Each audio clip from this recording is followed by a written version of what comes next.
Good morning. Ron here to talk to you about people who participated in a block from year 2020.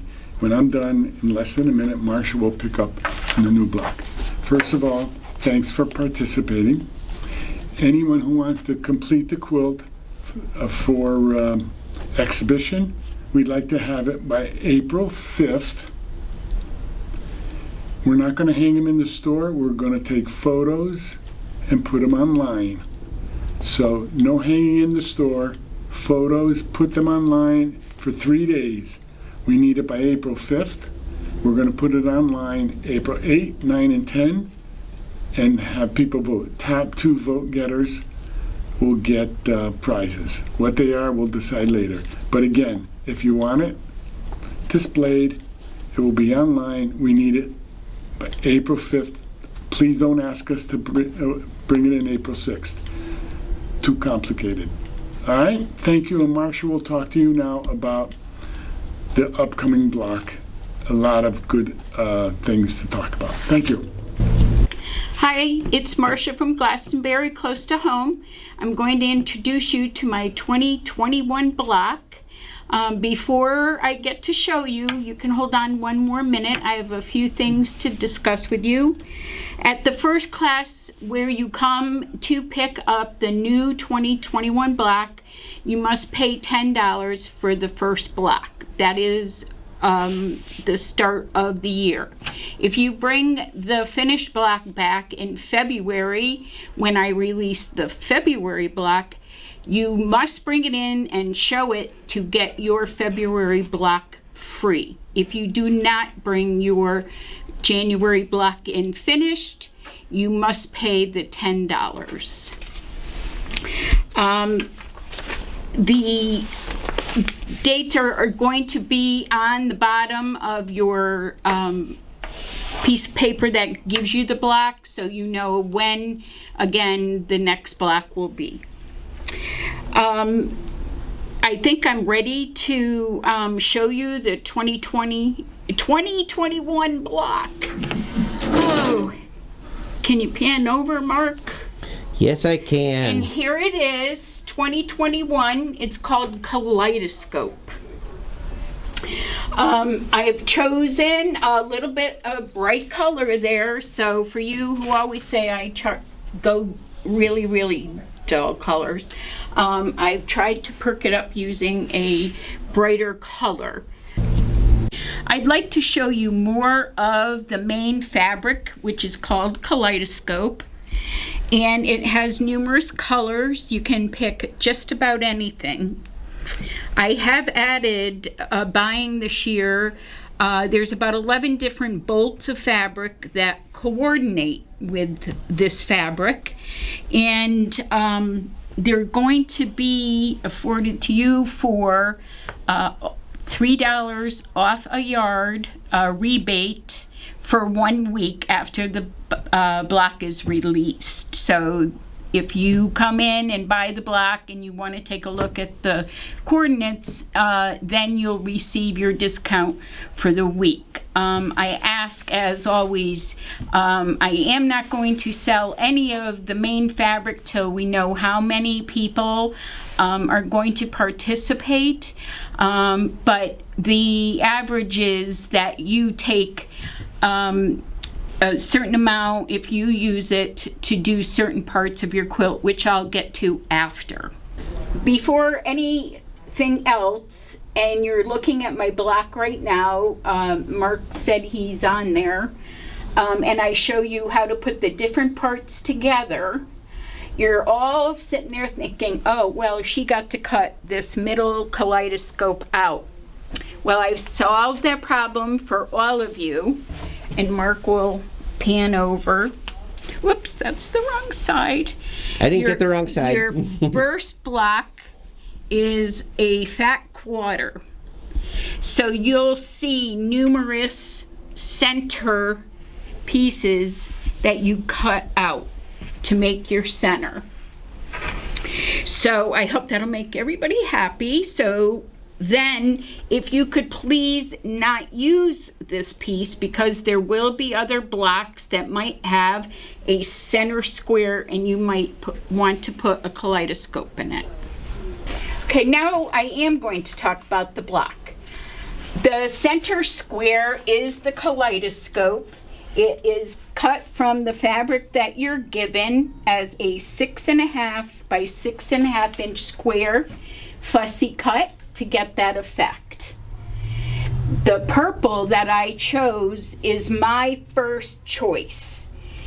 It is taking two 5 1/8 squares and cutting them on the diagonal once to sew them to the outside of the main square. The real piecing comes in a couple of parts. This is similar to a cathedral block, if you've seen that before, how it's bent back on and it is sewn down to hold it. So the first part that you have to make is this block right here. The first part of it is this corner here. You're going to take your piece of background, which is where you make two pieces that are 3 by 3 and cut them on the diagonal once. So you have your triangle, you take one of your kaleidoscope blocks that are 1 7/8 by 1 7/8, letter A. You're going to fold it wrong sides together, so you make a triangle. Then you're going to line it up with the background triangle, and then sew less than 1/4 inch down both sides to hold it to your background.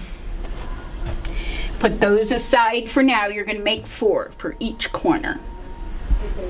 The next part, and if you've never done this, it's really kind of cool how they come together. Here is where you're going to make 8. You've cut out 16 of your background. To make these parts here, you have to take your 8 1 7/8 by 3 1/4 inch rectangles, and you need 16 or 2 for each 1 7/8 background. You're going to take your 3 1/4 by 1 7/8 piece of kaleidoscope. You're then going to fold it in half, wrong sides together, and one has a fold. You then take your background 1 7/8 squares, right sides together with the fold at the top, and then you place another background right sides together, and you'll see that you have everything with right sides together, and the piece that is folded in half, the fold must be at the top. You then sew down 1/4 inch on the right side. I should do that thing where I make it magically come. So, okay. Right, so now we have our 1/4 inch sewn, and when you open it up,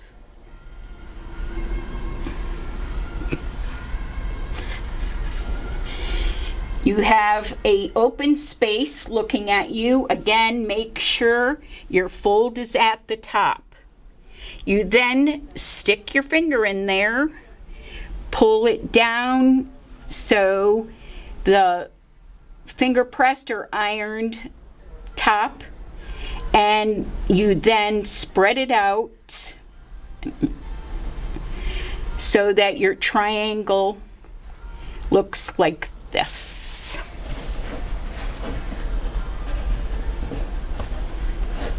So once you've sewn this becomes part of making the cathedral window effect.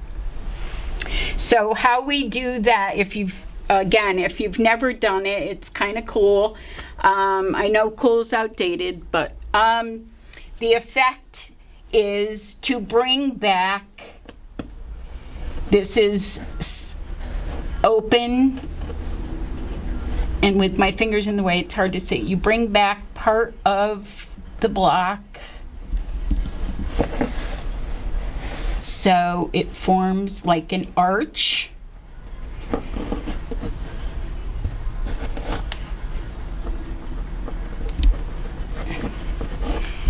And then you would finger press this down or iron it. And then it gives this effect right here. And then you will sew it down. It would be, to me, too hard to pin that down, so you could sew it.